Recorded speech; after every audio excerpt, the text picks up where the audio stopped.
call this joint workshop meeting of the City of Felsmere City Council and the Indian River County Board of County Commissioners to order. I'd like to introduce myself. I'm Sarah Savage, I'm Mayor of Felsmere, and I'll let my council introduce themselves. I'm Cheryl Hampton, my chair of Felsmere. Susan Adams. Fernando Herrera. And also I'd like to recognize our city manager, Jason Nonemaker, and thank Lisa for filling in tonight for Debbie. And also Mr. Dills here somewhere, our city attorney. And let's see who else do I have. Rochelle, she's our planner, thank you.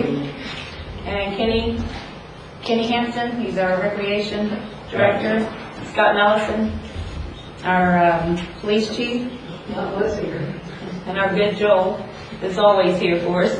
I'd also like to recognize Alvin and Dorothy Thomas for coming tonight. Alvin's past mayor and Dorothy's also past city council. Thank you all for coming. Gary, it's your turn.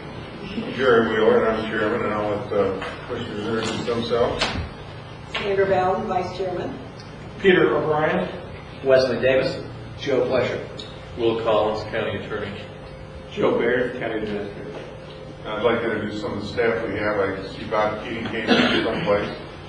There's Bob, and then we have Stan Bowling, and we have our assistant administrator, Mike Zito. We have John King with emergency management, and Eric Olson with utilities. Did I miss anybody?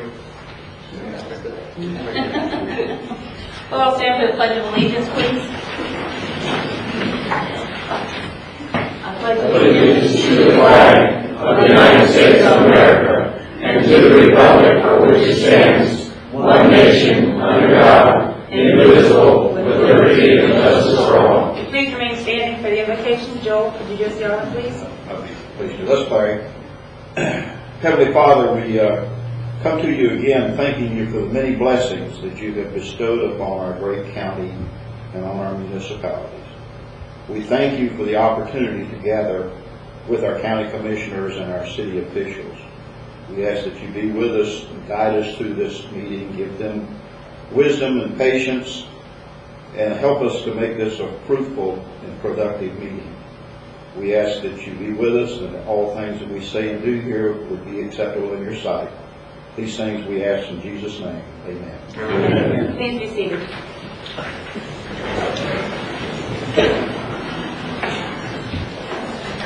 Up next is public comments. If there's anyone from the public, if you please come to the podium, state your name and address for the record, please. There being none, we'll close the public comments. Up next is new business. And we're going to turn this over to the county commissioners and let you have your piece first. Well, I what I assumed we were here for was we were going to get a, I see you've got a PowerPoint with a presentation on on the agenda that you and your growth, economic development, you're sending future areas and providing infrastructure improvements and so on and so forth. Thanks. Would you like to see it? We have it. I just, and due to time, I wanted to. Yeah, I assume that's where we're going. I don't know. Does anyone from the commission want to add anything, say anything? You have the handout. We gave you the handout. Absolutely, and I think really probably the best thing that the commission can hear is really, what are some of the plans from the city of Felsmere. We always hear the worst case scenario, and we understand we're going to hear probably the best case scenario. Understand that, but I think really what we have is some fears and some concerns, and this is the time for us to lay that on the table and us ask the questions and then to hear some responses so that we can kind of hopefully set some of those aside. I know we're not going to hear the best case scenario. We're going to hear what we believe is going to happen and Right. will be true. Yeah. And I appreciate that, and what I'm trying to do, Ms. Councilwoman Hampton, is to probably give you the perspective that some of the commissioners have, and I don't want to put myself in that, but I think it would be a safe assumption to say that what comes from the city of Felsmere would be the best case scenario, and so with that being the case, and I don't mean to sugarcoat anything. But that's the perception and the persona that I think that we're looking at, and we're ready for that, and let's iron it out. So you'd like to see the PowerPoint presentation? Yes, if that's Okay. okay. Jason, if you would, please. Yes, ma'am. Some of y'all will be hearing this for the first time, others will probably be the third time. So bear with me on that. And if there's any issues that come up along the way, feel free to jump in. We've talked a lot, there's been a lot of questions about our vision and what we've been trying to do. And I think everybody here recognizes that that's altered over time, over the past year, due to annexation issues. And while we feel very confident in being able to incorporate them into our vision, we do acknowledge that our path has changed a little bit. It's not my desire to get into a debate on why those changes occurred. I don't think that's really necessary. Everybody's got their opinions about that. But I want to discuss some of the history of what we've gone through in the past couple of years. We've had a number of issues that have called into question our vision, where we want to go. There's been certain issues. As the first city manager, excuse me, could you move the screen back so people on this side can see it, please? it's pretty much fixed. Here's a hand in there. Please don't want Anyone need, Jason, they can have mine if they need to. I can read it here. More handouts are coming. Yeah, I informed the mayor that we should start charging admittance. And this is what happened. We're done. And someone concessions, absolutely. You might have to share, that's all. Yeah, some of the big issues, I'm also happy to say that the county commission's been very responsive. Y'all may recall back in December of 2005, we had a similar meeting where a number of concerns were spelled out.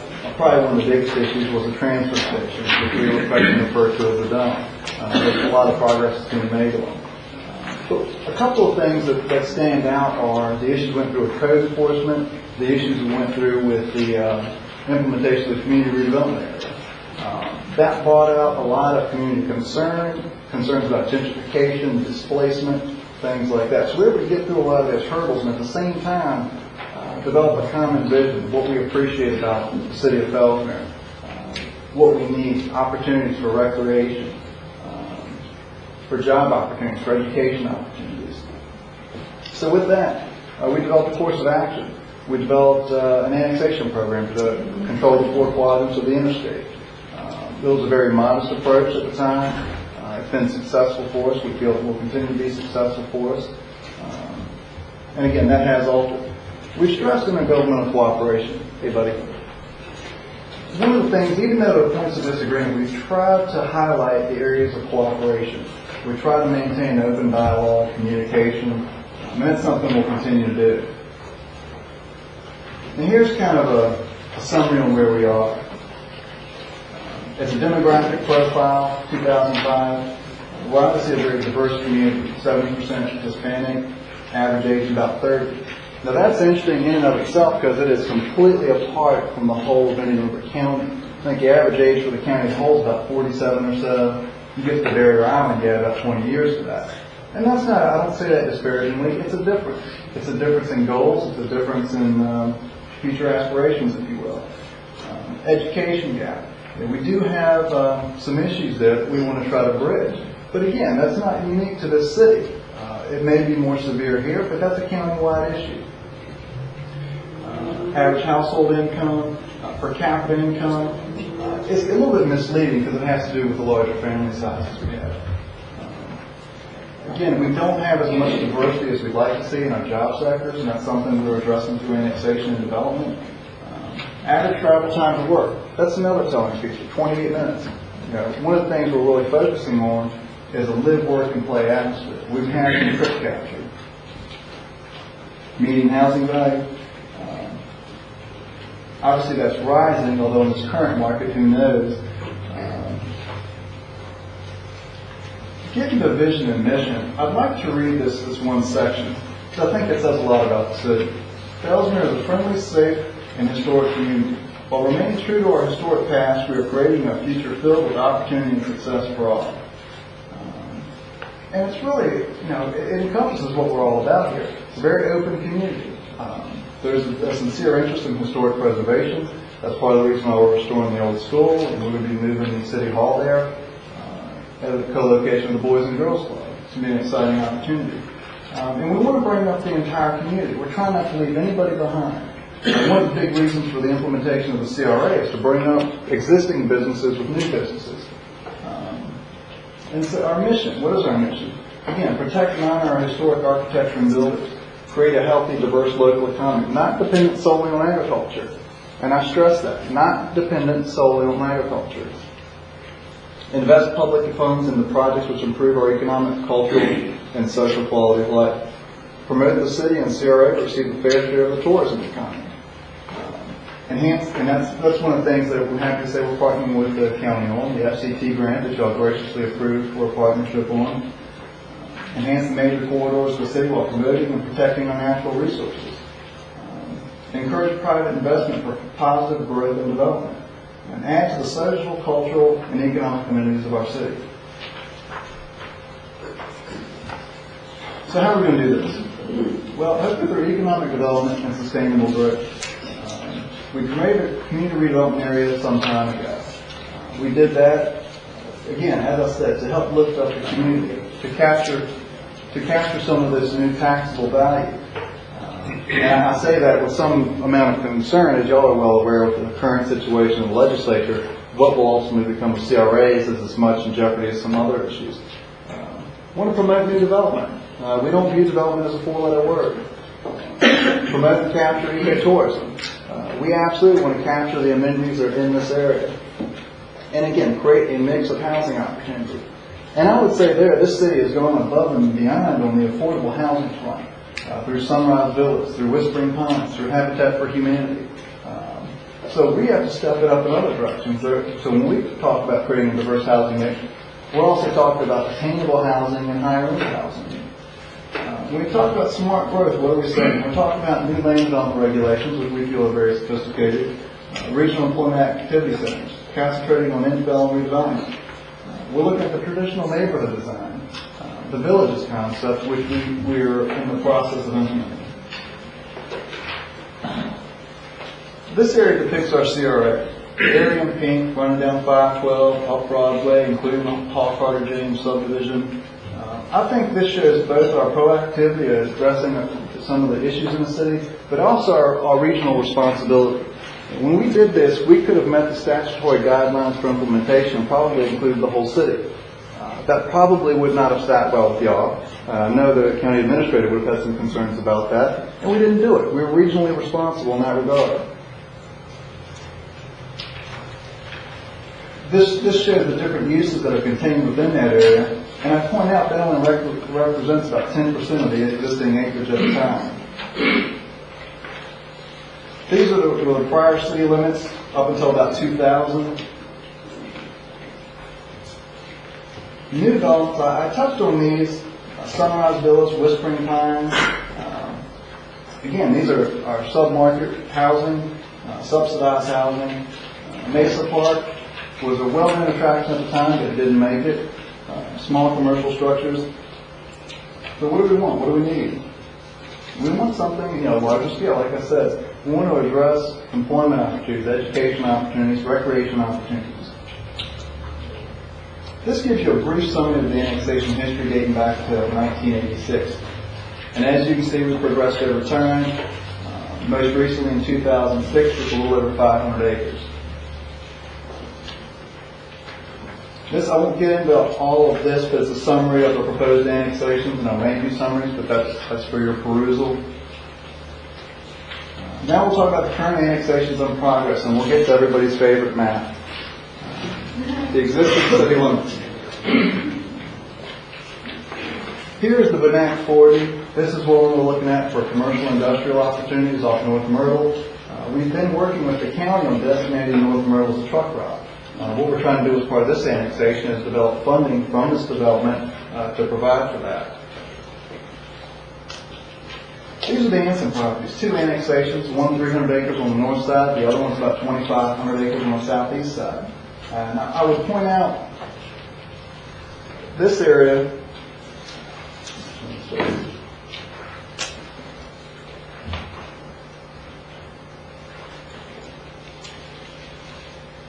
folks did. The one on the north side is in your urban service area. Whichever one you choose to look at, that one is contained within that urban service area. So they're coming in at the land use that y'all have already got attached to it, 3 units per acre. The ones to the southeast has been requested 2 units per acre. We're looking at modeling that on the village's concept as well. That spells more joint ventures, which depending on your perspective can represent various forms. It's just shy of 20,000 acres. Now the one on the east that just popped up on the northeast side of town is a Sun Ag Trailer Park. That's been an issue for some time. We wanted to provide a housing area for some of our migrant workers. Some of our past attempts, such as Whispering Pines, have been a little bit difficult because of the federal regulations associated with it, as well as the status involved with some of the workers. Now what I'd like to do is talk about when we do an annexation, what does the city get out of it? Aside from increased tax base, job opportunities and things like that, we also employ a number of extractions. In other words, it's a privilege to come in the city. They're not proceeding from a vested rights perspective. So we want to make sure that there's improvements for the city. The Benak 90 is a perfect example. Paving a number of streets, improving road lanes, adding lanes to New York. We're doing bicycle pedestrian lanes, construction of water and sewer. We also have the ability to compel upsizing. Now, we'll implement cost recovery agreements in exchange for that, but we do have the ability to compel it. Define that for me. Say that development demands an 8-inch water line, but we anticipate an additional 2-inch capacity necessary. We get them to Could you build talk it. slower, please? Would you Sure. speak slower, please? We can compel them to upsize and in exchange for a cost recovery agreement. Extractions for well field, telemetry systems, master stormwater plans, and typically we've done an extraction for park space, available land, 10% set aside as a starting point for us. We also employ payment in lieu of, and that's at the discretion of the City Council. Again, improvements for community, for Broadway. Also the extension of the water lines. And again, this is in the heart of our CRA. So we really see this as a pivotal point to feed our downtown area. Some housing types. The Benak 40 we discussed, 40 acres of new industrial lands. And I stress light industrial with sensitivity towards the outlying low density residential. Paving improvements. They have to do signage. We talked about buffering. Fellsmere 392, or Shooters Avenue. About 400 acres, and I'd like to point out, one of the main extractions here was a donation of about $2 million worth of right-of-way for the county for the improvements to County Road 512. And I know that right-of-way agreement is being considered now. I think it was recently transmitted to the county. We're looking at the improvement of the railroad right-of-way from this development, the western terminus here, all the way out to the North County Park. Again, we want internal trip capture. We want to develop that as a recreational amenity. And it's our goal to run that westward all the way to Six Marsh. Talk about... That would be the old narrow gauge railroad. Yes, sir. That ran all the way out to Broadmoor. Did it run to Broadmoor? Yeah.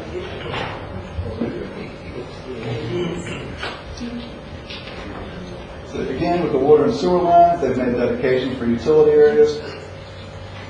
172 acres of preserve. Now this is the one that probably caught people's attention earlier.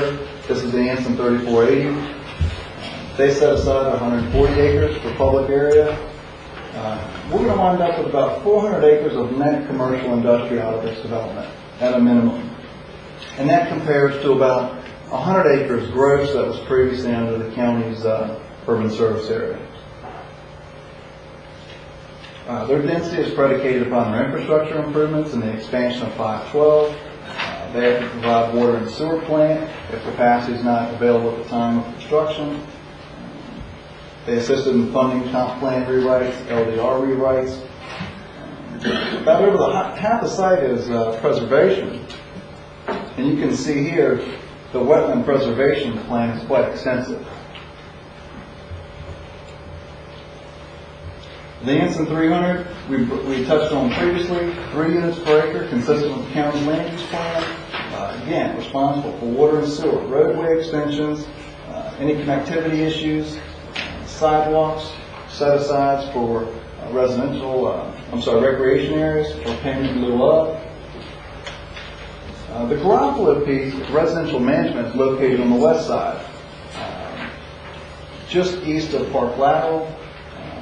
Again, responsible for County Road 512 improvements. 8 acres of commercial. And they also are responsible for dedicating 2 commercial pads to the city of Fellsmere.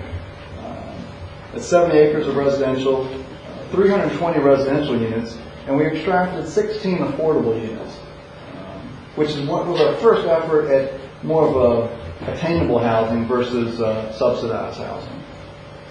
Traffic signal they're responsible for.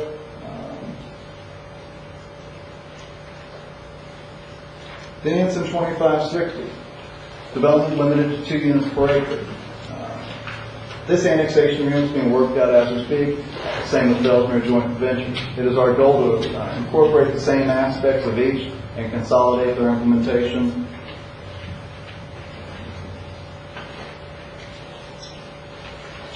Fellsmere Joint Ventures, this is kind of the one that got the most attention.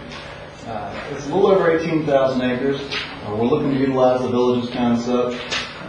Again, the same issue with responsibility for water and sewer. Master drainage plan, master transportation plan, master stormwater plan. We also are compelling them to do a corridor study for County Road 512, west of the existing city limits. Contributions for affordable housing. They're responsible for job training should there be a downsizing in the agricultural field. 1,800 acres will come to the city for its discretionary use. 250 acres of that has to be proximate to County Road 512 for REACT uses. Again, it goes back to our desire to incentivize development and regional employment activity centers. Well field contributions, they have existing allocations that they'll have to make available to the city as far as their drawdown. They have to do a master greenways trail plan consistent with what the MPO is commissioned for North County. The dedications of railroad right-of-way, dedications of the North County Park area, or I should say North City Park area. And that's just a few things. The agreement has got a lot more in it. Jason, what about, in something like this, what about being a receiver area in the event that we want to do a development or transfer development rights? What is the, I don't want to put the city council in the spot, but perhaps you. Well, TDR is an interesting concept. It certainly has validity for the county. We've taken a perspective that we're negotiating extraction. So we're exchanging the value that we give them with intensity and density in exchange for what we're getting as far as water and sewer improvements, land extractions, and any other needs that we want to pursue.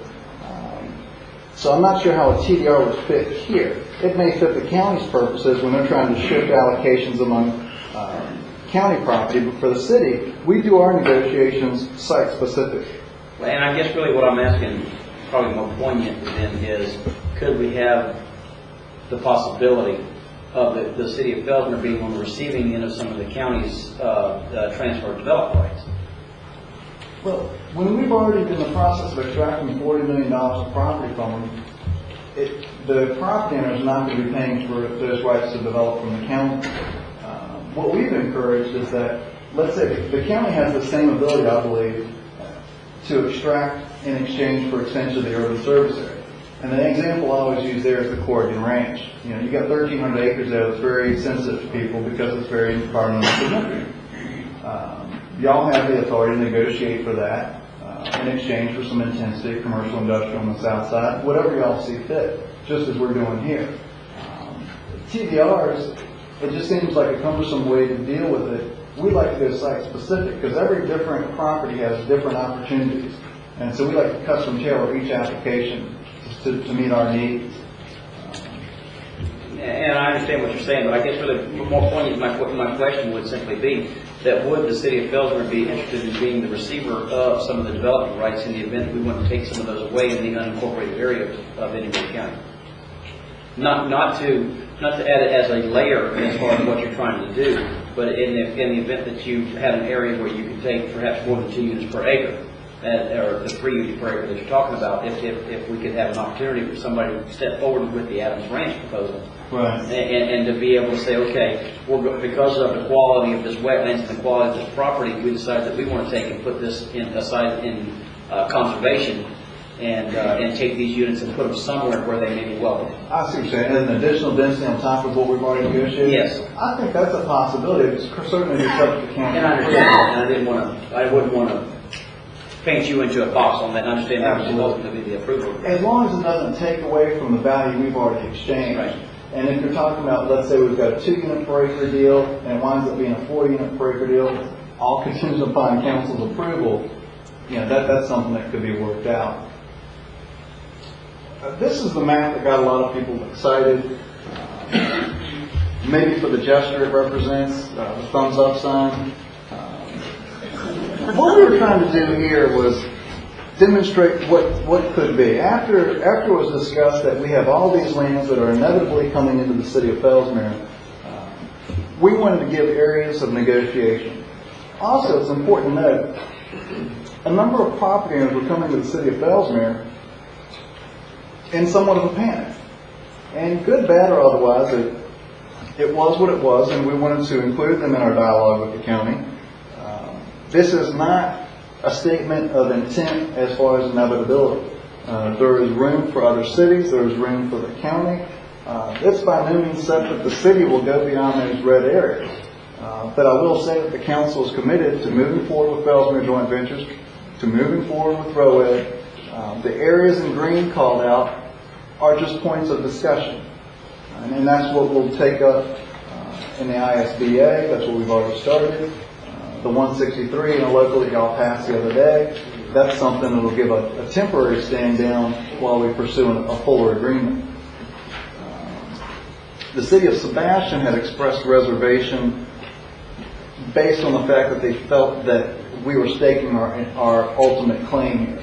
And that was not the intent. The intent was to counter the perception that these properties were inevitably coming into the city. And that's just not the case. Now the purple area is somewhat unique. That's the Homewood subdivision. Those are platted areas. I believe it's 3 units per acre, usually the land use plan calls for, which is unique in that it's outside your urban service area. So I want to call that to your attention. I think we need to deal with it in some way. Sustainable growth. What are we doing for that? As I discussed, our land development code has just been revamped. We think it's on the cutting edge. We're in the process of pursuing acquisition for conservation. We do it as part of each annexation. I discussed with council at our last meeting that we'll be developing our own acquisition list, modeled similarly to the Land Acquisition Advisory Committee. Based on our size, we have the ability to attract unique grant funds, as y'all saw with the FCT grant application process. We're committed to doing that. We look forward to opportunities to working with the county on that. Again, railroad right-of-way donations, that was a big one for us. Ecotourism opportunities. We have a $100 million project going on in St. John's that's going to create enhanced fishing areas above and beyond what we already have. We truly are poised to be the bass capital of the South. So there's obviously synergy there with Bass Pro, if we could attract a tenant like that. Connection to the preserves. We've had meetings with St. John's, with DEP about opening up alternate points of access for the buffer preserve. Park enhancements, again with the village approach. So where do we go from here?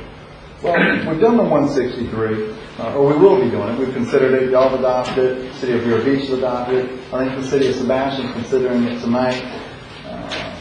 The next step is the ISBA. That's a chance to get a fuller, more comprehensive agreement.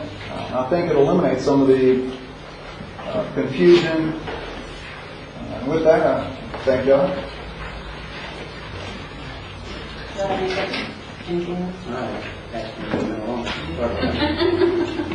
just have a couple, Jason. I was here this last Saturday when y'all had your public, I guess, visioning workshop. And a lot of people in the public were here. It seemed like, and I guess I'm still a little confused too, and I think a lot of the folks in the audience were confused Saturday, that the people that live here now voice concerns about the quality of their water, their drainage, dirt roads. How are you negotiating any of these projects, money that will be spent on improving the existing quality of life for these folks? But the one kind of murmur I heard when you were talking about the Anson 300, the 2560, those projects that were east of 95, and you'd mentioned about, maybe running water to Bureau Lake Estates and helping the folks there. But it seemed the people that were in the audience weren't hearing anything how this is all going to help them, and they had issues about their water. And, Sure. and so, can you go back and tie all that in, or how are the people that live here now in Feldman going to benefit from the Anson 2560 project? Sure. There were two areas that were mentioned about excessive smell issues, and many things that had not been previously brought to my attention, but I'd absolutely address that. The issue about the contaminants, the HA5s and the TTHMs, those exceedances came to my attention. We addressed them promptly. We achieved a $250,000 grant from the state. That retrofit is been installed. We're waiting for permission from DEP to go online. That should be forthcoming. Then we've got about 2 more quarters of testing. We should be good to go there. We've got 650,000 gallon capacity per day on the water plant existing. We just entered into a contract for design to bump that up to 1.5 MGD. That meets our 5-year CUP and all the growth anticipated within the next 5 years. Beyond that window, we're looking at a number of opportunities. Surface water, deep well allocations that exist within the FJV properties. We have, at that point, we'll have a number of annexation agreements which compel the developer owner to provide those facilities. So we're addressing it in a variety of ways. One, we're dealing with the issues we have now. You bring up the issue of roadway issues, existing deficiencies. What we try to do is with every one of those, make sure that some existing deficiency is addressed. I mentioned a couple of streets that are going to be paved. Some of the affordable housing.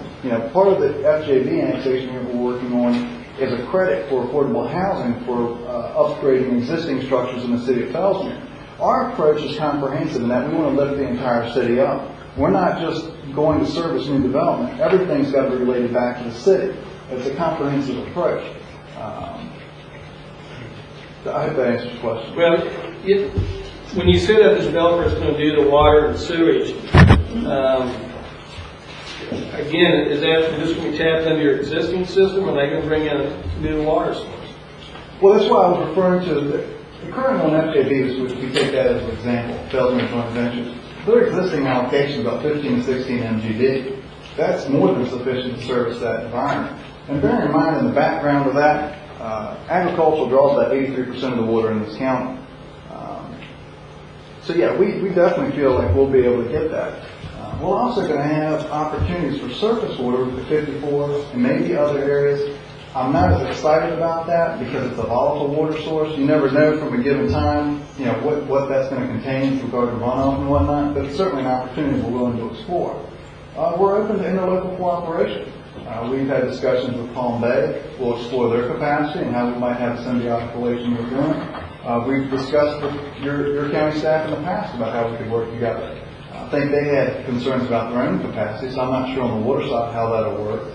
We've got an agreement for sewer treatment. At some point, that's probably going to eclipse what they can service. And then we've got triggers for other developments to provide that capacity. So, okay, if that gets triggered, so you're looking at then little package plants and things? Oh, no, so it's going to be more comprehensive than that. We're looking for a comprehensive system. We want to implement reuse. We're working with St. John's. We've got an ongoing dialogue with them and DEP. We want to implement a best practices system. We're not looking at a package plant approach at all. Okay, well, how's that sewage going to get treated before you can send it out for reuse? Well, that's got to be determined. I mean, I can tell you that's our goal. Right now we're doing master planning activities with FJV. They've engaged a consultant. That's something that's got to be determined as part of the planning process, which we are engaged in. Bear in mind, we're at the very beginning point. Annexation is the first bite of the apple. We've got the abstractions, we've got the triggers, the enablers, those things run with the land. They are legally enforceable documents. Then we've got to move into the comprehensive plan amendment and all the data analysis that goes with that. Then we move into the DRI process. Again, that's a more comprehensive approach that involves the affected entities. So there's a number of layered processes we have to go through before we get there. Just so I can abbreviate this and boil it down into what I'd call simple terms. You're saying that Fellsmere Joint Ventures consumptive use permit and the amount of water that they are allowed to draw right now is 15 million gallons per day. Yes, sir. And are you of the impression that residential development will be less than that as proposed? It typically is. It typically is. I don't want to make a blanket statement about that because that's the answer we're going to have to determine as we go through the planning process, but it typically is. And I appreciate that because I think really everybody's concerned about exactly where the water's coming from. That's clearly an issue. I would think so. And I do understand that agriculture uses a lot of water. And unfortunately, citrus trees don't vote. And so that has a tendency to cause an inherent rub. And whenever you start allocating a precious resource in a drought year. But I just wanted to clarify that if you're saying that the 15 million gallons per day that is allowed to be used by SunAg either through surficial water or the Floridian aquifer, you don't anticipate that being an increase. No, we're not looking to create conflicts either. I mean, a lot of people sense of the water wars and all that that's going on in the north and the south. We want this to be a cooperative effort. Currently we're drawing from a surficial, and we feel quite confident we can go to 1.5 MGD. We might be able to go beyond that. In some instances, the surficial is becoming more preferred. I think what we've got to do, just like anything, is have a diversity of systems to draw from. Florida, surficial, surface water. It's hard to tell. That's going to be such a shifting sand environment as to what we have to do ultimately, whether we get into desalinization. There could be a whole host of things we do. But that's what our primary focus is right now is the Florida. We've got the existing superficial, and we certainly are going to explore surface water. Mr. Chairman, I have a couple of questions to Jay. Is your goal, I'm not clear on exactly your water situation, is your goal to have a city water plant? Well, we have an existing city water plant now. To service your plans, your future plans? It is our goal, yes ma'am. But it's not set in stone. In other words, if there were cooperative agreements, if there was a regional system approach, if there was other providers, we don't have a closed mind about it. We're open to opportunities there. And the water consumption used for joint ventures, water is, you have a lot of water, but it is good water. Well, we believe it is, and that's one of the things we're engaged in right now. They've got to provide that in their data analysis. And it might, you might have it today, and you might not have it down the road. And that goes to the diversity of supply, yes ma'am. And so there's no real guarantee because the state of Florida owns all the water. Well, once you have your allocation, it gets more difficult to draw it back, although in South Florida, we've seen you get saltwater intrusion. I can give you examples. I think Dania Beach and a couple other cities, they just had to instill a 30% premium because now they're going to buy their water from Hollywood. So they went from like $1.80 a treated gallon to well over $3 or something. So those are things we all have to be cognizant of, absolutely. And saltwater intrusion is not uncommon. St. Lucie has it. We have it. And a lot of that goes to the maintenance issues, and I will say that St. John's went out of their way to comment on the maintenance and records keeping of FJB. That's top notch. So that is a good thing. And I can appreciate that because an operation that size, they want to know exactly how many gallons of water they're using. They'll be more apt to let a small operation than they will a large corporate operation. Do you have any, you mentioned you have some talks with St. John's ongoing. Do you have any tentative commitments from them in any areas? Now, they've actually drawn back from the approach. They're not going to give you an extended time frame. They want to see, kind of like your IJR, and y'all been through this with your interchange justification report. They want to see what is the demand created from. They want to know that you have pending development that you can predicate this allocation upon. They're not going to just grant you, well, we think we'll be doing this for 30 years. Here, we'll give you 15 MGD in your CUP. No, I understand that completely, and it's the need. Yes, ma'am. And those of us, and I consider this whole community as being very responsible compared to our neighbors on both sides at times. And since we're very responsible, sometimes we can be penalized because they're building faster than we are. And so their need is greater. So the pecking order is the greatest need comes first. So I guess when we all sit around and look at water and look at the quality of life we want to pass on for generations down, we all have work to do. And so we're just trying to understand a little bit, because this came on pretty fast. And it's all emotional for a lot of people. Exactly your goals and your aspirations. I can appreciate that, man. I can say that we have plenty to chew on. I think what you see here outlined in red, the existing city limits, it is where we need to be right now. And we hope to come to agreement on anything that would happen next. And that's why I've tried to underscore the goal of the ISBA. Is develop a sincere working relationship such that we won't go off on a pursuit unless y'all are on board with it as far as additional annexations.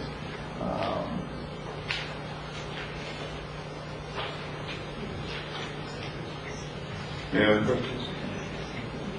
Well, what I've got, everything's been asked. When you mentioned payment in lieu of parks, or how's that going to work, basically? Basically, we take a market-based approach. If you have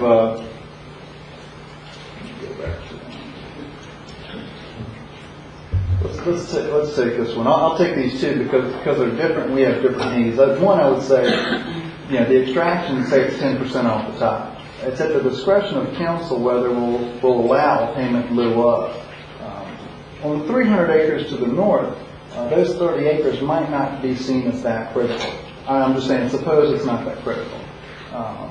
We'd have to get 2 appraisals at the highest and best use, not at ag, but at 3 units per acre. That's what they would pay a market rate to the city of Ellesmere. And the reason I stress that it's at the discretion of city council, let's go to the south. There's a number of pieces. What's that? It is. Thank you. This southern piece, the 1,300 acres that everybody's been very concerned about, and rightfully so, areas that are just as sensitive are on the south side of this property. That's the Jack Harris Loop. Yeah, and as we go here, what? If you know this is what's going to wind up happening with St. John's, why not be proactive and take this area for a use that complements its natural characteristics? So we would look to set that aside. We would not let them do a payment in lieu of. We want to see that developed as its natural resource to complement the area. And that's why we look also to see how we can coordinate with St. John's, the Corrigans, if they get that transfer property, the county, if they had some interest on how we could do a joint acquisitions. If there's anything that we could bring to the table to leverage, but that's how the payment in lieu of would work, sir. Gary, we've only done that for one annexation, and that was for Habitat. We wanted the land otherwise. Habitat, we did make an exception for. Yes, ma'am. And then we made up for that through FJD, or we will. And we'll have a regional park system there. How much, Mr. Chair? how much of FJB, I mean, obviously, and when we saw this a little bit with Palm Bay, some of their annexation aspirations, they were just setting land aside for stormwater retention, not necessarily stormwater retention, that's the wrong word, but in open space and that a comp plan would have to meet. Of this, what are the plans? And when I look at the areas close to Blue Cypress, I see an annexation, and I'm assured it's no more than 2 units per acre. But 2 units per acre over all this land to me is not a good thing, and I know that's not what y'all have in mind. Right. The question: are you going to spread it like icing? Yeah, and well, I know you're not, but how are you going to spread it? Well, that's where we're looking to implement the village concept with clustering, with integrated roadways. with integrated pathways, 50% open space requirement. I've transmitted a draft, and I want to emphasize draft, to Bob Keating, the Community Development Director. He gave it what he called a cursory review, although Bob's cursory review was rather lengthy. But Don't get him talking. That's fine. And we look forward to working with him. He raised a number of valid questions, and those are things that we want to work out. But we want it to be an integrated approach. Nobody here wants to get a shoddy development in place. So we absolutely want to address that. In these areas, these are valuable resources. As we talked about, we want a diverse economy. We can't just rely on agriculture. We want some manufacturing. We want wealth creation here. But we also want ecotourism. You're probably going to see 1 to 3 hotels on County Road 512 and 95 within the next 5 to 7 years. We want to have opportunities for them. You're going to see the C-54 developed as a resource more and more for rowing events. I've heard that there's talk of Olympic training grounds for rowers there. These are all things that we want to be the catalyst for. Just where, and I guess, and I don't want to put words in the commission's mouth, but it's kind of been the impression of the commission that it's been the residential issue that has been some concern to some of the commissioners. For example, where can I see that an open for business sign for Scripps, for Burnham, for Torrey Pines at the intersection of 510, at the intersection of 512 and 95? And whenever I look at this, we have the opportunity, if we move forward with this properly, we've got an opportunity that no other community is willing to step forward and do it. Felton is able to take it because without even annexing anything else, you've got the acreage right here. Absolutely. And whenever we have the opportunity to put that open for business sign, and we want you here in Indian River County, where's that going to be? Well, it's really a clean slate, if you look at it that way. We're trying to speculate from here right now before we get into the more detailed planning aspects of it with FJB, for instance, that there's a certain acreage they're going to have to provide for the city, approximate to 512, unless we decide otherwise. Because there could be other roadway constructions that make a more viable alternative. But I think what y'all just went through with Piper is a perfect example. No, you've got to have your quiver loaded with a number of different things to offer up. But at the same time, I'd say a lot of this goes beyond us, and we have to work with the state. We have to hope that insurance reform is going to be effective. We have to hope that tax reform is going to be effective while not killing us. So it's 400 acres. like I said, we have 400 net usable acres on Anson, but that's going to be available market rate. So we have that space there. But one of the things we've talked about, say with Bass Pro, they want I-95 location because they want everybody to see where they are. But I feel like we're in a unique position not only to give them that, but also to have an auxiliary site where they can actually put in, test out equipment, give tours, do different types of things to really have a unique operation. Well, I don't think they've got anywhere else in the state of Florida. Dayton Beach, when you go down there to Bass Pro, you're in the middle of a crowd pit. So we've got unique opportunities here. So we have a strong, bold vision, no commitment for development. Yes, I gave a commitment. That's great. Thank you very much. We're doing a hotel there. We got the 10 acres next to the hotel, and we're selling the property that Jason's working on for 82 acres behind it. That's 100 acres directly on 95. We're doing an 80-unit motel. We have water, we have sewer, we have concurrency. Now, Jason's trying to put together something for the county and the city to go ahead and pick up that property. And you're crazy if you don't, because that is prime stuff, and it backs up into 26,000 acres. So yes, you do have a commitment. I made the commitment, and I have people coming in. And I have investors coming in to do other things too, but Jason knows about that. Is that correct, Mr. Nicholas? Currently, the hotel site, the 8-acre site at the intersection of 512 and 95 is under contract. They're making progress. we've had some discussions with fellows in the 392 that lead us to believe that we're probably looking at 2 hotels on the east side of 95. Again, that's going to be a couple of years down the road, but that's the market they're taking. They've kind of set the residential aside right now for obvious reasons. That market's a little dry. But I still think there are residential opportunities, but you've got to appeal to a niche market. You can't just put up a slipshod subdivision and expect to sell it. You can't just do your traditional 4-acre lot and say, here I am, and sell it. There's got to be something to attract people. But I do think the progress the state's making with tax reform, at least the most recent progress, we hope they're going to be more reasonable. If they address the issue of equity, that's going to help us all for sure. And Joe, to be honest with you, we're not in that big a rush. That My commercial stuff, I would like to get some of that started as soon as possible. I've been trying to get that hotel, because there is a need for it here.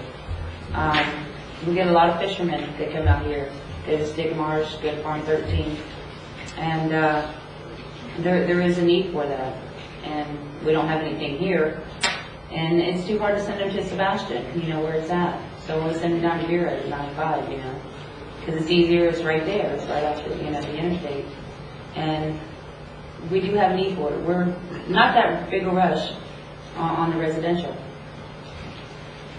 You see that big a rush, and coupled with the serious water concerns, which we have reasonable uncertainty, and you admit that we are exploring other areas. We all share that same concern.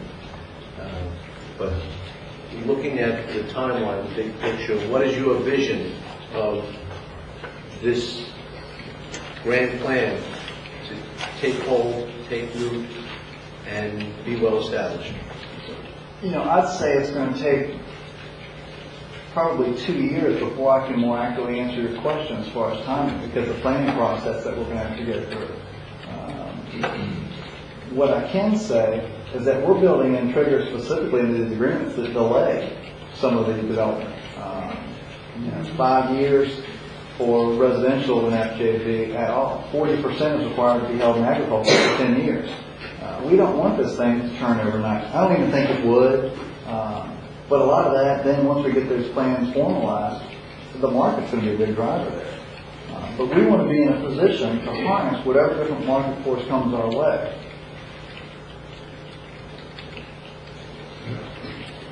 Jason, with the projects you got right here, what is your number on the total number of units you guys have agreed to at this point?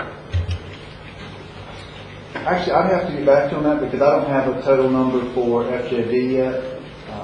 With the most recent ROED submission, that was 900 units, or I'm sorry, 2,500 acres about submitted 2 units per acre.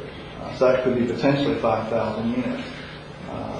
I'd be happy to get you our current estimate though. It would be good to have your numbers, and we can don't have to worry about it. Oh, absolutely.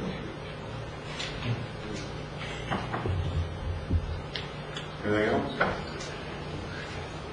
Council, you have anything?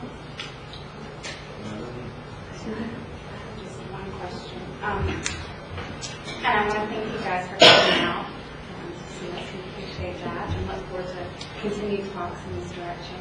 And I'm hearing from you guys that you are wanting us to become more involved and outspoken in our planning process and what we're doing.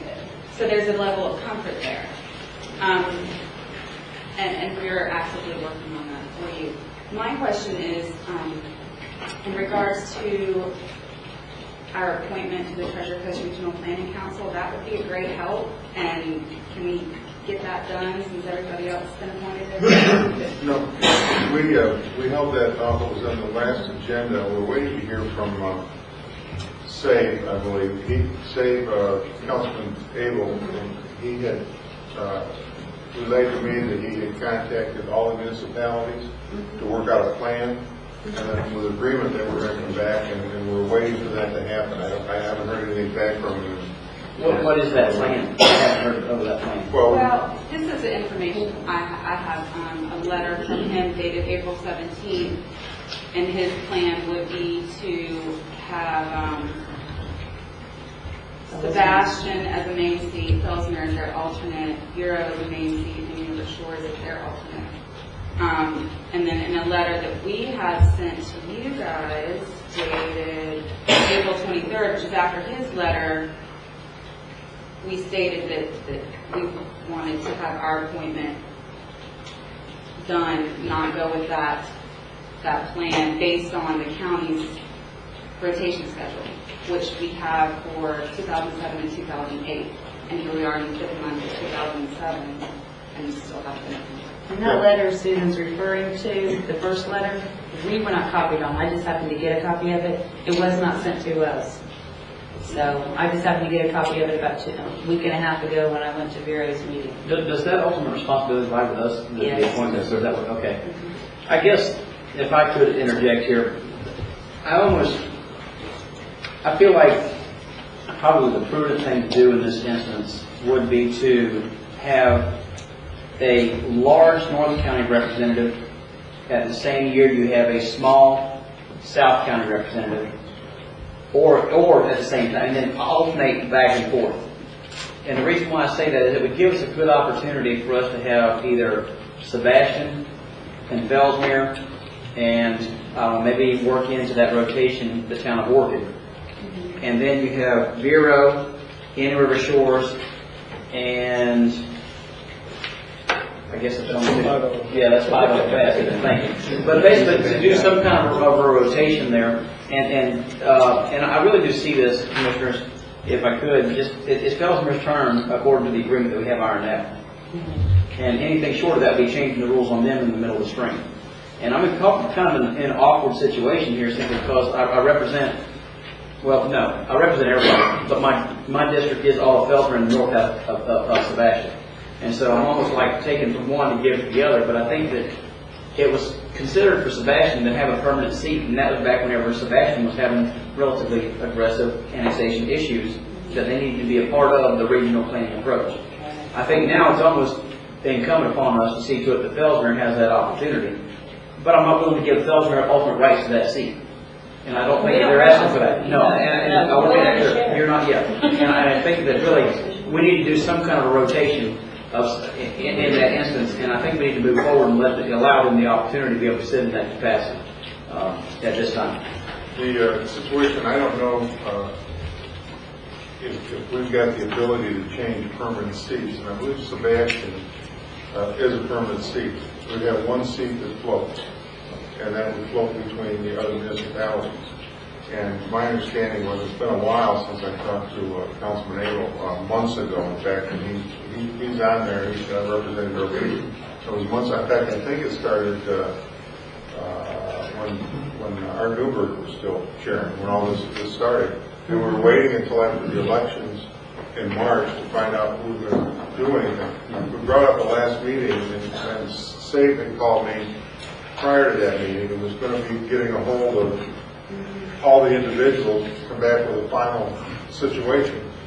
And we pulled that from the agenda and tabled it because the meeting for this month had been canceled. So there wasn't any urgency for the month of May to get somebody appointed. The next meeting will be in June. But there's one seat that floats. And we were hoping, and I think all of us as a commission, and the last commission was kind of like, you guys figure it out and come give us a plan, and we'll go with it. The history of that is that years ago, no one wanted to go down and listen to West Palm Beach, including now. I mean, so nobody wanted to attend, and it was an ordeal to get somebody to go down there. Right. Times we've changed, and we all need to be cognizant of that. But the question is, can we get another seat? I think you can change Sebastian's permanent seat. No, another allocation. I don't think you'll let you do that. It costs a lot of money, and everybody else is going to ramp up their. And I think Commissioner Wheeler brought up a great point, is how did we get to this? And did the Treasure Coast Regional Planning Council allocate that permanent seat? Did the commission allocate that permanent seat? And whomever allocated it should be the only, in my opinion, authority that can unallocate. And who set the golden number that we would never have another seat? And my Governor. And well, that's my conversation with the executive director of the planning council he indicated that it's the county commission's ultimate responsibility to allocate the seats. And if we want to have a discussion about changing the schedule and doing something else, I'm not opposed to that. I just think that needs to be done for future, not for, you can't change the rules in the middle of the game, you know. So. It's Sebastian's turn. My suggestion, and I see there are a couple of councilmen here from Bureau, but maybe if the 5 municipalities with a representative from each of your boards get together and come up with a plan, because I don't think it's I don't think anybody on the commission, it's not an issue with the commission. So. And I'm hearing that they don't want to change the plan, you want the plan. The current county rotation. Right. And what that requires is for you to appoint who's scheduled to be this year, which would be us in this case. Yeah. And we're just asking for that to happen. However, I understand the inherent rub here is I believe we have a Sebastian and a Fellsmere representative with the county on the Treasure Coast Regional Planning Council. And I don't think that as a community that would be the best representation. And so we have some inherent conflicts whenever we might not have realized it when we allocated the permanent seat to the city of Sebastian. We may need to go back and revisit that. That was done some time ago. It clearly was. And it was done at a time, quite frankly, when Commissioner Bowden said that. I mean, it was almost like it was a curse. You are the person that goes to the Treasure Coast Regional Planning Council. And it's kind of like, oh, why are you picking on me? But now it's changed. And I can understand that concern. Yeah. However, from our point of view, it would be a great opportunity for us to be around people that have gone through the same things that we're getting ready to go through. And I think we just would like our opportunity to do that. Just be warned that calorie judge here are going to go to dad and the baby coming back. And, you're going to get up there. You may want to be just sitting right where you are.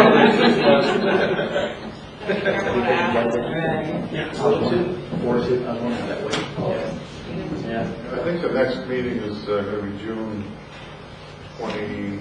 It's been pushed back 3rd, 22nd, something like to that next Friday because of the. I don't know. I think we've got we can put this on June 5th or June 12th's agenda and come up with a final solution.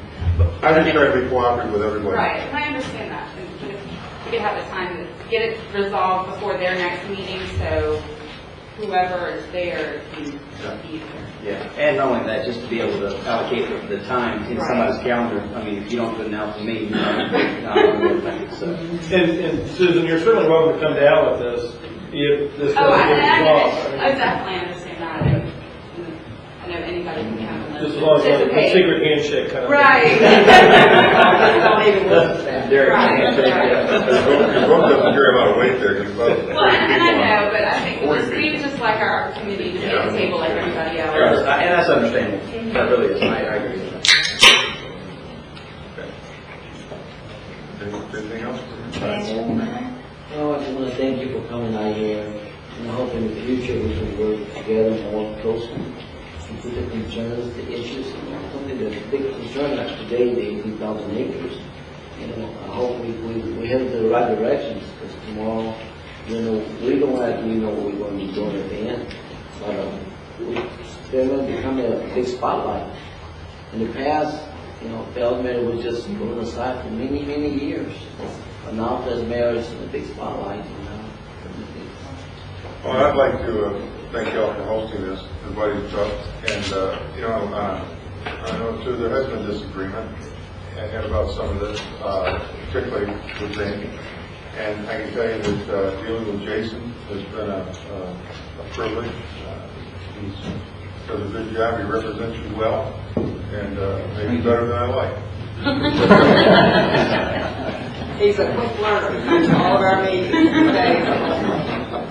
But anyway, I do appreciate your hospitality, and the same when I've been up there before.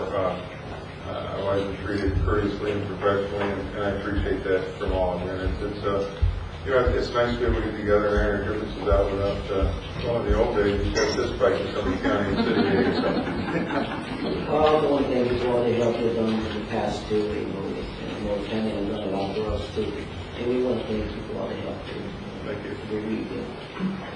Mayor, I don't know if we're wrapping up here or not, but if we are, I'd just like to ask if Bob or Eric or any of the staff want to have any comments now, talking about any infrastructure, or everybody's good? Eric?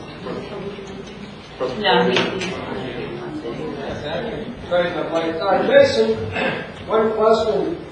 The South Willow Street area looks like you're creating an enclave around those 5 and 10 acre tracts that come off of South Willow.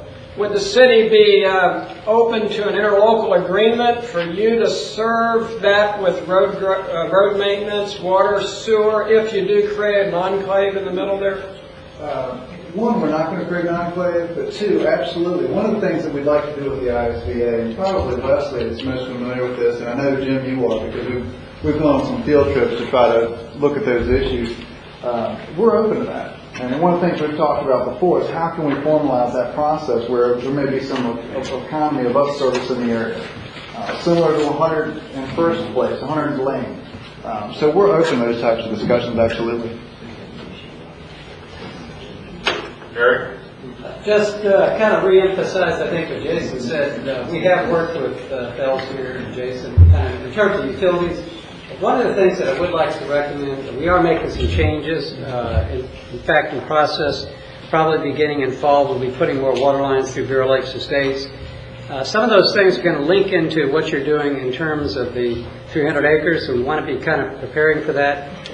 In addition, we want to work with you relative to the superficial aspects, because June 21st, we want to invite everybody. We do have a workshop coming up for alternative water supply for the county, so we do want to work with you in that sense, but a lot of changes on our part. We need to kind of work closely together like that. Absolutely. And I want to clarify, we're going to Bureau Lake Estates, but some things can be taken, and the next thing you know, we could have, as Jim Davis is well aware, 500 people can pack this chamber. Like Sebastian or High School. Exactly. I understand where you're coming from. Wonderful experience. Exactly. I really appreciate that. It looked like they were having a good time. But at our expense. Ironically, when all is said and done, one of the issues that did come out of that recently is that Bureau Lakes Estates has recognized that there's a tremendous benefit associated with fire protection, water supply, and this sort of thing. So the county has moved forward with that. We're in the planning stage of adding additional lines, and probably will begin in the fall. So, for fire protection, that sort of thing. So it is kind of ironic, these wonderful meetings that you occasionally have, that you learn and you kind of readjust accordingly like that. Absolutely. We've talked about a bifurcated service area for water before. We haven't shut the door on that, say east of 95. But even if that doesn't work out, and say we do a water plant on the west side of 95, but still servicing the Anson on the east, as Eric alluded to, when we do those improvements, we have the opportunity to anticipate that capacity demand, so we could split service areas. We're open to all those issues, absolutely. On the wastewater side of the equation, obviously we serve the city of Fellsmere with respect to the wastewater. One of the things that we do need to work a little bit closer, because we're currently expanding our wastewater system. We do have large wastewater lines that come up to 95 like that. It helps us to be in a planning element to be able to say, okay, what are your loads that you perceive in the next 5 years, 10 years, this sort of thing, because this gives us a planning horizon associated with the wastewater anyway. Appreciate that. Anyone else? No, just real quick, what I'd like to finish with, if I could. Forgive me.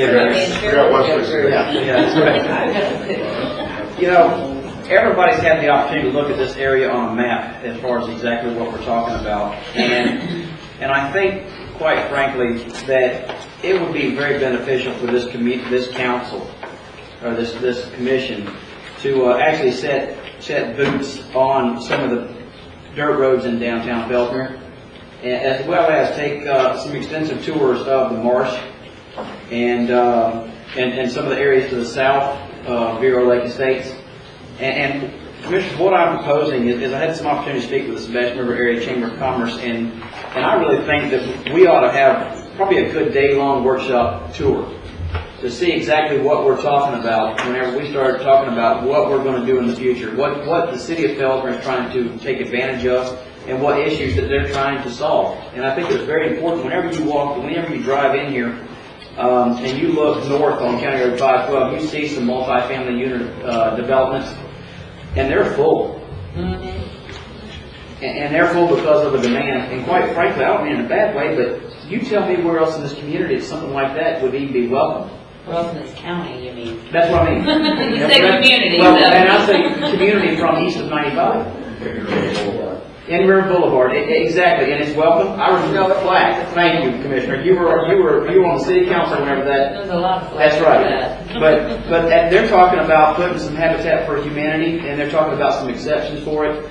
I think that Fellsmere has the opportunity to address some of the needs of the community, not just in affordable housing, but also in the issue of economic development.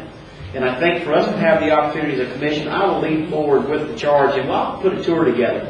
Everything from, you're going to have to bring your own boots, but I'll bring the air boots. That's right. That's right. No way to get some rain. Well, even if we don't have rain, it'll really drive home the point exactly the water issues. I mean, we'll see it all.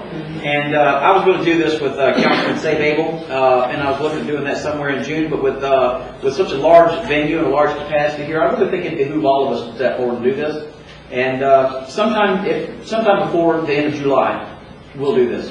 We'll have it as an entire entity, and we'll have open to the members of the public. And I've got the commitment from Beth Mitchell to help put this thing together. I think it'll be very interesting for everybody to see what the city of Fellsmere are dealing with, the history of where they've been and where they want to go, and with that, Mr. Chairman, I think that's probably the best thing that we can have come out of this meeting. So you're inviting us all to your party? Absolutely. That's right. Gas prices going up. Well, we're going to wait till gas prices go down to $3.21 a gallon.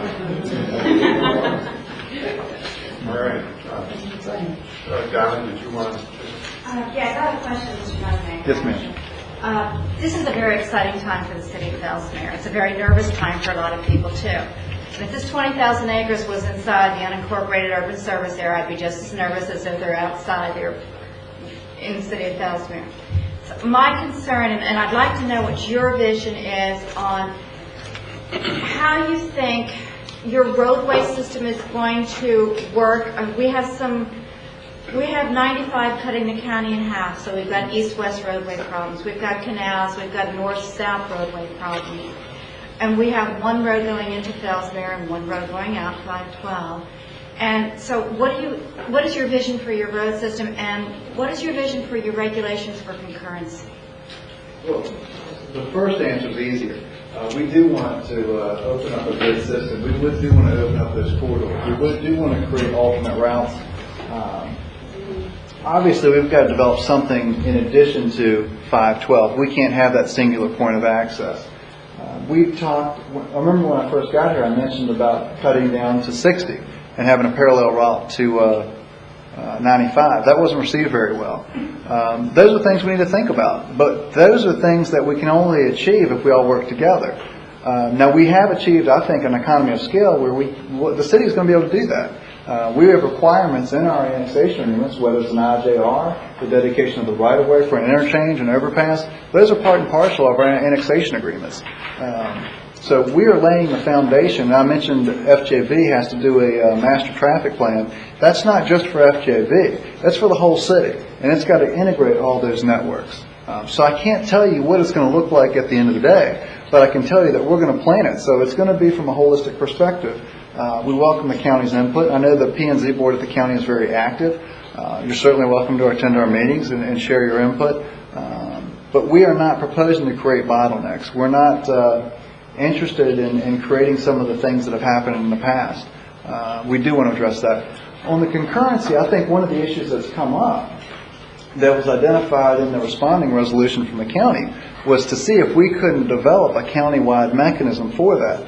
If we're working together, I think that will be to everybody's benefit. But we have to get beyond this, who's going to do what, trying to control one another. As long as we can work cooperatively, I think a regional mechanism would be preferred. And to some extent it has to be, because County Road 512, Babcock, those are county systems. So we have to work cooperatively. Maybe it would be that the county wanted to turn those systems over to us within the city limits. We could do that too, but it still requires cooperation. So I'd like to think that within the ISBA, all that's on the table. But we're not adverse to developing a more interactive concurrency management system with the county. And if you could develop this regional mechanism, paint a picture of it for me now, what you think, who would be on it, how would it work, how would you design this regional mechanism? I couldn't give it to you at the nth detail, but what I would say is consider the impact fee program. Right now, we collect impact fees and the county collects impact fees. We collect them both. We transmit what's due to the county to the county. We could develop a similar system like that, but for a review process as well. For these larger scale developments, there could be joint TRCs. There's a variety of ways we could address it. But again, I stress it has to be in a cooperative fashion. It can't be that we're looking to stop something. It needs to be with the attitude of how we're going to make this the best that it can possibly be. And how would your concurrency system work with the county's concurrency system? I don't know if you're using the county's concurrency system now, to be quite honest. Maybe that's what I need information. Well, to an extent, we have to. If you take the hotel, for instance, they've got to get a driveway permit from the county. And the county, they have to submit a traffic program and whatnot. So we are to an extent, but it's not as integrated as it should be. I'd admit that. But we welcome that possibility. And how do you think we could integrate those systems? Like I said, we need to sit down and work that out. I mean, whether it's some sort of master system where we submit to the county and work with them, I'm open to possibilities. Thank you very much. You're welcome. Shirley, you have anything you want to say? No. I just want to thank y'all also for coming, and I appreciate everybody in the audience coming. Wish I'd had a few more of my Fellsmere residents here, but we couldn't fit them in. That's true. They are waiting outside. And hopefully we can continue to work together, you know, much as I like you, I really do. We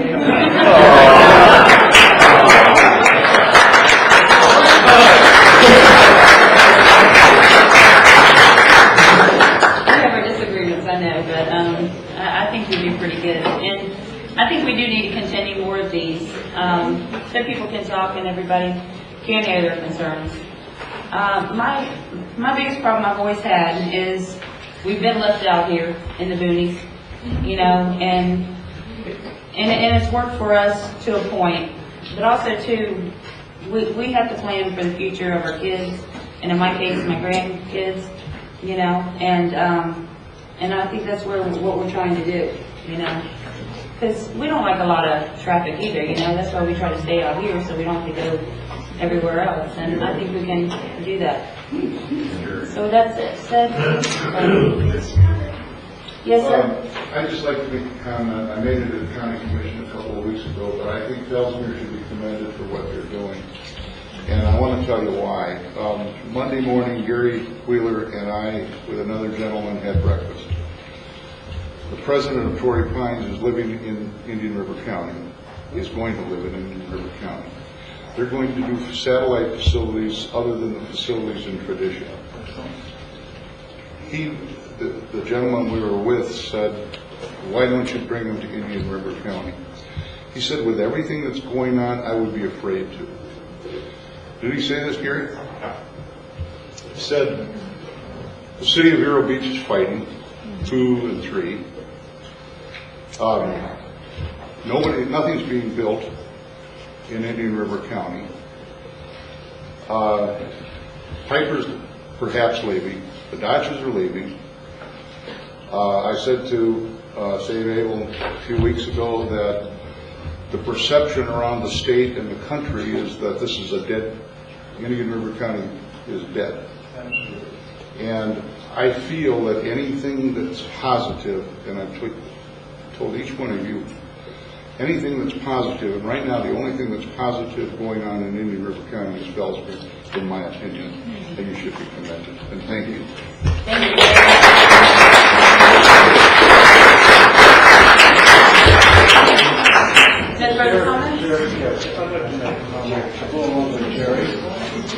I know that they think I'm a pain in the butt because I constantly come up and say, I constantly come into the county commission and say, hey guys, you gotta quit because you're killing me out here. And I'm referring to me personally. I'm opening an office up there.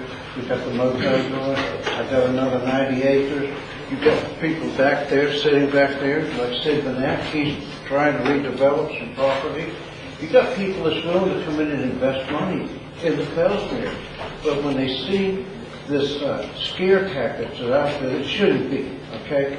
But Fellsmere is not going to be Fort Lauderdale. Fellsmere is a nice town. I have a business here. I come out here every day. I eat meals out here.